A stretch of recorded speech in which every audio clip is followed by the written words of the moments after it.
Pourquoi le vendredi 13? Eh bien aujourd'hui j'avais décidé de vous expliquer la petite histoire de ce jour pour bonheur, porte-malheur, après le générique.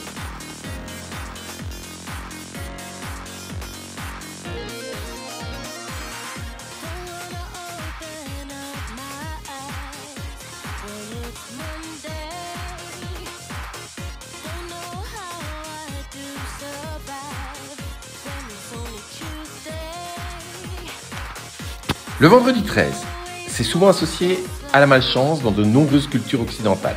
Mais il est intéressant, hein, c'est pas partout comme ça. Hein. Dans certaines cultures, c'est considéré comme porte-bonheur. Et alors, quand j'ai regardé un petit peu sur Internet, les origines. Tout le monde voit le tableau de Léonard de Vinci qui reprend la scène de la crucifixion. Ils sont 13 à table, donc le chiffre 13 était là. Et dans la tradition chrétienne, le vendredi, c'est le jour où on a crucifié Jésus. Donc le vendredi, ils étaient 13 à table, voilà. Donc Judas était celui qui est censé avoir trahi, on pourra en parler des jours. Je ferai peut-être un de ces jours quelque chose là-dessus. Et c'était le 13e convive. Chez les Nordiques, Loki, qui était le dieu de la malice. Ceux qui regardent les Marvel, mais il était le 13e invité à un banquet des dieux.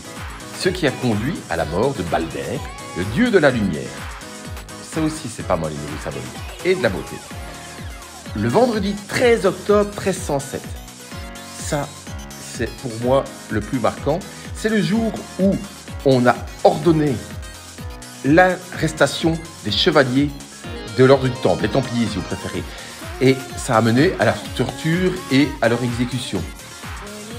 Le nombre 13 est souvent considéré comme malchanceux. Par exemple, de nombreux gratte-ciel, aux États-Unis surtout, n'ont pas de 13e étage et beaucoup de gens évitent de s'asseoir à une table avec 13 personnes à table.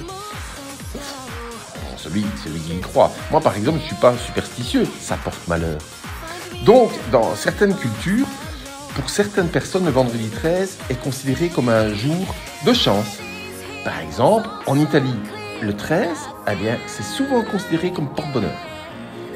Le vendredi 17 est plutôt un jour de malchance. Ça, c'est en Italie. Chez les païens, le nombre 13 est associé au cycle lunaire et c'est considéré comme un nombre sacré et puissant. Je serais plus comme ça, moi. Donc, certaines personnes ont des expériences positives associées au vendredi 13 et d'autres le considèrent comme un jour de chance. Donc, il y a à boire et à manger. Moi, je me souviens quand on était plus jeune, dans les années 80, surtout en 84, 86 et 88, les premiers films Vendredi 13 avec Jason, moi j'aimais beaucoup. Donc, la perception du Vendredi 13 comme jour de malchance, c'est largement influencé par les facteurs culturels et psychologiques. Les superstitions ont tendance à avoir un impact sur les gens, même si elles n'ont aucune base rationnelle. Bon, je vais prendre un exemple. Il y a des personnes qui regardent les tarots, par exemple. Le tarot, si on prend la lame du tarot numéro 13, et là, vous voyez, il y a la mort dessus. Donc, c'est repris comme quelque chose de négatif. Mais il y a des personnes qui croient dur comme fer. Donc, il y a des personnes qui refusent de prendre des décisions importantes un vendredi 13, ou même de voyager. Donc c'est vraiment un exemple, moi je trouve, qui est fascinant de la manière dont les superstitions peuvent varier d'une culture à l'autre et d'une personne à l'autre. Alors que l'on croit qu'il porte bonheur ou malheur, il est clair que c'est une date qui a une signification particulière pour beaucoup de gens. Et n'oubliez pas, faites comme Didier, aujourd'hui, jouez au loto ou grattez un bulletin.